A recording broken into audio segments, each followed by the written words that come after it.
বাপৰে ভগৱানে এনেকুৱা মানে শত্ৰু কৰে মোৰ শত্ৰু বৰ্তমান নাই দেই, কিন্তু তথাপিতো যিসকলে মোক শত্ৰু বুলি ভাবে তেওঁলোককো মানে মই আশা কৰিছোঁ এনেকুৱা বেমাৰ নিদিয়ক। বাপৰে বাপ, গাৰ বিষত তত নাই, মূৰৰ বিষত তত নাই। মূৰৰ বিষ চাবানে, গাৰ বিষ চাবানে, নাক ফুলা চাবানে, কি চাবা? একেবাৰে 15 দিনৰ মূৰত এতিয়াহে সুস্থিৰ হৈ উঠিছোঁ। একেবাৰে নাকটো দুটা, এই চুক ভেকুলী যে ডাঙৰ পেট দুটা, এই চুক ভেকুলী ডাঙৰ পেট আৰু মাজত এই দাণ্ডিটো, এই নাকৰ অৱস্থা এনেকুৱা।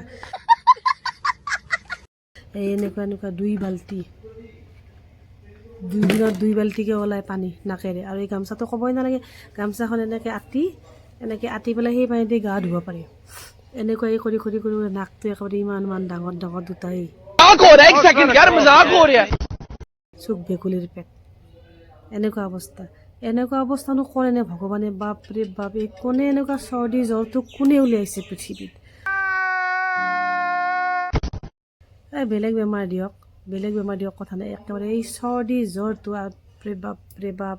এই যে মাথাৰ বিষ, এই মাথাৰ বিষটো ক'বনে, নাকৰ বিষ ক'বনে, নে গাৰ বিষ ক'বনে, কি ক'ব? ভৰিখনৰ বিষ, গাৰ বিষ, এনেকুৱা লাগে যেন মানে এইটো মনীষা কইনাৰ গানটো, আজ মে উপৰ আসমান নিচে, মূৰৰ বিষটো আগে না গাৰ বিষটো পিছে।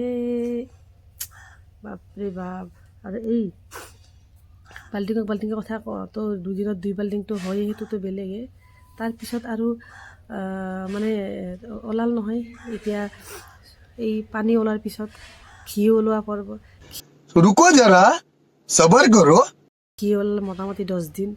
ভাবোঁ একদম যেনেকৈ প্ৰিপাৰেশ্যন হৈ আহে নহয়, এনেকৈ কৰি উলিয়াৰ পিছত কি হ'ব ভাবিছোঁ, প্ৰিপাৰেশ্যনটো বৰ মতাকৈ ওলায়, এইবাৰ চাফা হ'ব না।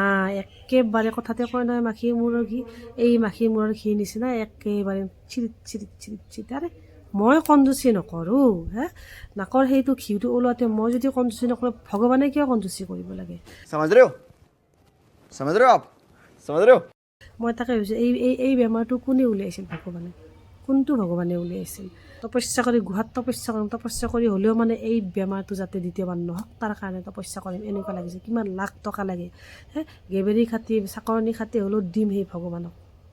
কিন্তু কমচে কম এই যে এই কৰি এই নাকৰ এই পৰ্বটো, এইটো যাতে কমক। আৰু এই 10 দিনৰ মূৰত এই ঘি উলিয়াই ঘি আৰু পানী উলিয়াই শৰীৰ চেচ, পানী নাই কিবাকৈ দেহাটো লৈ পেলাই যে ভাত বনাব গৈছোঁ, ল'ৰাহঁতে ভাত খালে, মোৰ কি ভাত দেখিলে অক, আঞ্জা দেখিলে অক, এইবিলাক আৰু কিবা লাইফ হে, একেবাৰে মাটিত নে স্বৰ্গত নে মৰ্ত্যত নে ক'ত, কোনো মানুহ গম নাপায়।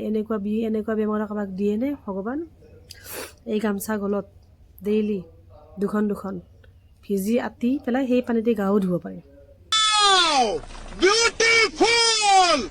এনেকৈ পানী দিয়ে, এই সামান্য 2টা ফুটা, এই 2টা ফুটাত ইমান পানী ক'ৰ পৰা থাকে বুজি নাপাওঁ হে। ওলোৱাৰ এটা ৰাস্তা সীমা থাকিব লাগে ন? বাপৰে বাপ। তাৰপিছত ঘিৰ পৰা আৰু এতিয়া লাহে এই কাণ নাক বন্ধ, এই জিভাখন আৰু উশাহ ৰাতিটো এই গিলিপ মাৰি দিব। এই 2টা দিনটো অলপ বাল্টিং পানী, ৰাতি হ'লে গিলিপ। এতিয়া ক'ৰ পৰা উশাহ লোৱা আৰু উশাহ যেতিয়া ল'লোঁ নহয়, মুখেদি লওঁতে জিভাখন গ'ল শিল হৈ। আৰু মাটিত মুখখন ধুই পেলাই বেচিনত এই বেচিনটোৱে মোক ভাবিছে এইকেইটা দিন বোলে তাইৰ মুখত এনেকৈ থু মাৰোঁ, সেই গতিকে তাৰমানে ভাবিছে কি, তাইও ভাবিছে এই কৰি মৰতিজনী একেবাৰে এনেকৈ আহিছে, একেবাৰে ইমান থুকাই নিয়ে থুক গজব বেজ্জতি হে। পেচেণ্টটো সেনেকৈ ভাবিছে। মানে এনেকুৱা অৱস্থা নোহোৱাইছে নহয়, ক'ত যাম ক'ত কি কৰিম। ইফালে চোতালত ঘি উলিয়াম, আহিব এই পৰুৱা গাটা, আহি পেলাই একদম তাহাঁতৰ ৰাজত্ব। চাওকচোন, এইফালে মই পলাব লাগিব, নহ'লে এই পৰুৱাৰে ঘৰ হ'ব লাগিব, নহ'লে কিবা এটাতো কৰিব লাগে ন ভগৱানে। একদম মানে ৰক্ষা নাই ভগৱান। সেই তাকে কৈছোঁ, 7 কোণে দক এনেকুৱা বস্তু, 7 কোণে